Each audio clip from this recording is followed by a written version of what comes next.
Praise the lord అందరికీ ఒక పాట పాడుకుని దేవుని నామాన్ని మహిమపరచుకుందాం. సిలువను చూచితిని,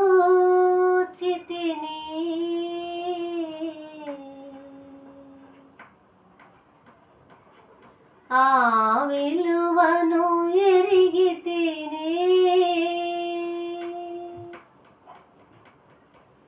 సిలువను చూచితిని, ఆ విలువను ఎరిగితిని. యేసయ్య నీ కాడిని నే మోయగ తలచితిని, యేసయ్య నీ కాడిని నే మోయగ తలచితిని. సిలువను చూచితిని, ఆ విలువను ఎరిగితిని. సొంత వారే అపహసించిన పాపులెల్లరూ పరిహసించగా, సొంత వారే అపహసించగా, పాపులెల్లరూ పరిహసించగా, దూషింపలేదు ద్వేషింపలేదు, సిలువలో వారిని క్షమించితివి. దూషింపలేదు ద్వేషింపలేదు, సిలువలో వారిని క్షమించితివి. సిలువను చూచితిని, ఆ విలువను ఎరిగితిని.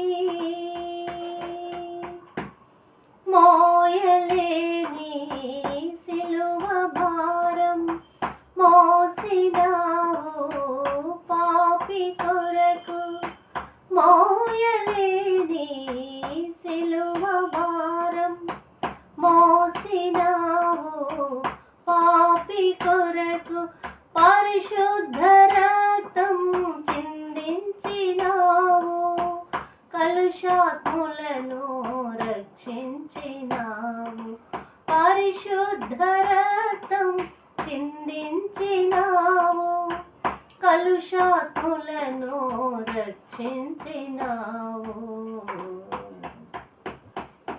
సిలువను చూచితిని, ఆ విలువను ఎరిగితిని. సిలువను చూచితిని, ఆ విలువను ఎరిగితిని. శోధనలు నన్ను తాకినప్పుడు, వేదనలతో కృంగినప్పుడు, శోధనలు నన్ను తాకినప్పుడు, వేదనలతో కృంగినప్పుడు, నీ సిలువను చూచినప్పుడు, బాధలన్నీ తొలగిపోయి, నీ సిలువను చూచినప్పుడు, బాధలన్నీ తొలగిపోయే. సిలువను చూచితిని, ఆ విలువను ఎరిగితిని. సిలువను చూచితిని, ఆ విలువను ఎరిగితిని. యేసయ్య నీ కాడిని నే మోయగ తలచితిని, యేసయ్య నీ కాడిని నే మోయగ తలచితిని. సిలువను చూచితిని, ఆ విలువను ఎరిగితిని. సిలువను చూచితిని, ఆ విలువను ఎరిగితిని.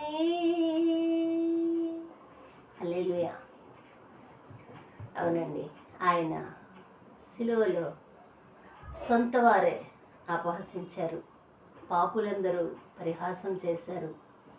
అయినప్పటికీ కూడా ఆయన దూషించలేదు, ఒక్క మాటైనా దూషించలేదు, ద్వేషించలేదు. పైగా సిలువలో వారందరినీ ఆయన క్షమించాడు.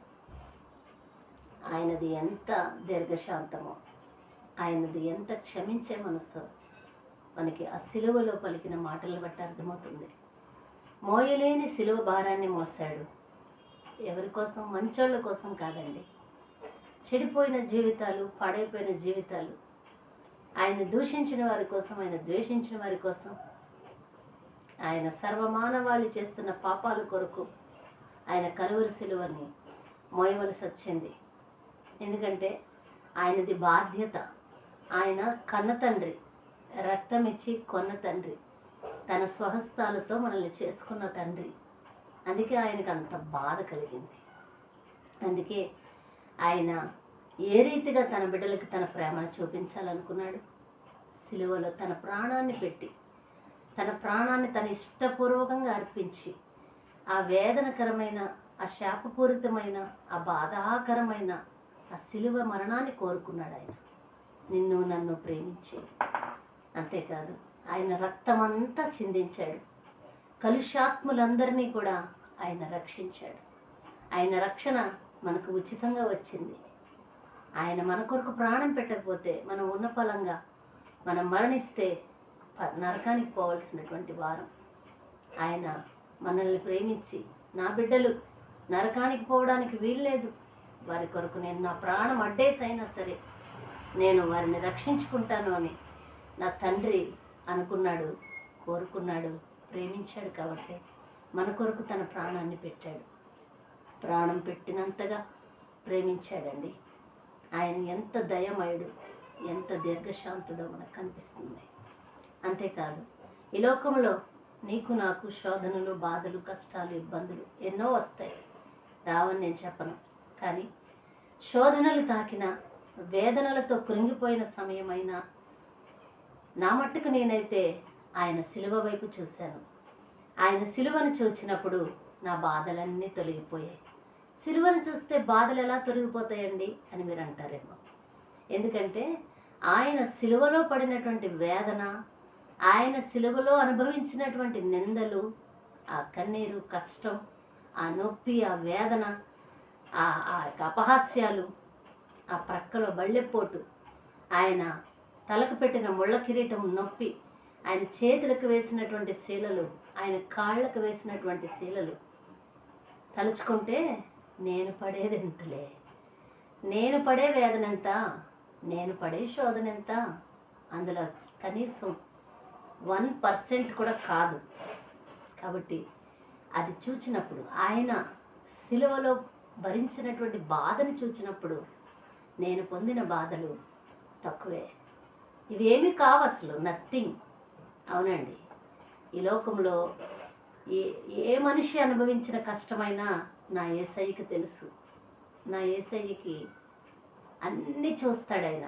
ఆయనకి మనుషుని యొక్క ఆంతర్యములు తెలుసు, ఆయనకి కన్నీరు తెలుసు, ఆయనకి వేదన తెలుసు, నొప్పి యొక్క బాధ తెలుసు, సమస్తం తెలిసినవాడు.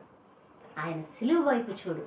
నీకు ఎలాంటి కష్టం ఉన్నా ఒక్కసారి ఆయన నీ కొరకు పడినటువంటి, నీ కొరకు చేసినటువంటి ఆ సిలువ త్యాగం వైపు ఒక్కసారి చూడు. దాన్ని బట్టి నీకున్నటువంటి బాధని ఒక్కసారి చూసుకో. చాలా చిన్నదిగా అనిపిస్తుంది.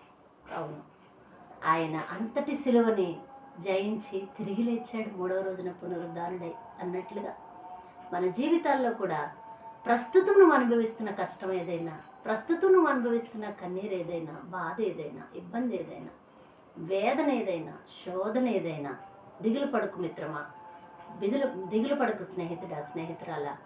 నీకు ఒక శుభవార్త ఏంటంటే, ఆయన ఎలాగైతే సిలువను జయించి 3వ రోజున పునరుద్ధానుడే తిరిగి లేచాడో, అలాగే నీ కష్టం వెనక ఒక పునరుద్ధానపు శుభ సమయం ఉంది. ఖచ్చితంగా ఉంది, ఖచ్చితంగా ఇస్తాడు. సిలువ శాశ్వతం కాదు. ఆ సిలువ నుండి నువ్వు పొందుతున్న బాధల నుండి, సమస్యల నుండి విడిపించగలిగినటువంటి శక్తివంతుడు మరలా పునరుద్ధానపు అనుభవాన్ని నీకు ఇవ్వడానికే ఆయన సిలువను జయించి తిరిగి లేచాడు. హల్లెలూయా. ఈ మాటలు వింటున్న నీవు నీ హృదయంలో ధైర్యం తెచ్చుకో. ఈ కష్టాలు కడగళ్ళు శాశ్వత కాలం ఉంటాయేమో, ఇలాగే నా బ్రతుకు కొనసాగుతుందేమో, ఇక నాకు విడుదల లేదేమో, ఇక నాకు బాధలేనేమో, ఇక నాకు కన్నీరేనేమో అని నువ్వు దిగులు పడుతున్నావేమో. ప్రియ స్నేహితుడా, స్నేహితురాలా, నీకు ఒక మాట తెలియజేస్తున్నా.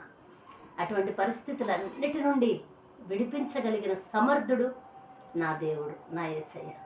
ఆయన యందు విశ్వాసం ఉంచు. ఆయన సిలువ వైపు చూడు. నీకున్న కష్టం వైపు చూడకు, నీకున్న బాధ వైపు చూడకు, నీకున్న అనారోగ్యం వైపు చూడకు. యేసయ్య సిలువ వైపు చూడు. నీకున్న బాధలన్నీ తొలగిపోతాయి. మరొక్కసారి ఆ చరణం పాడుకుందాం.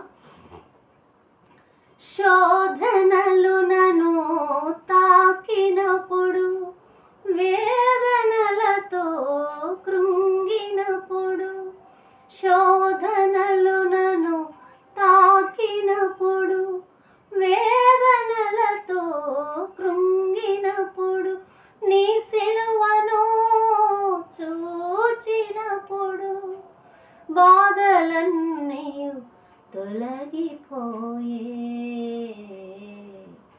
నీ సిలువను చూచినప్పుడు బాధలన్నీ తొలగిపోయే.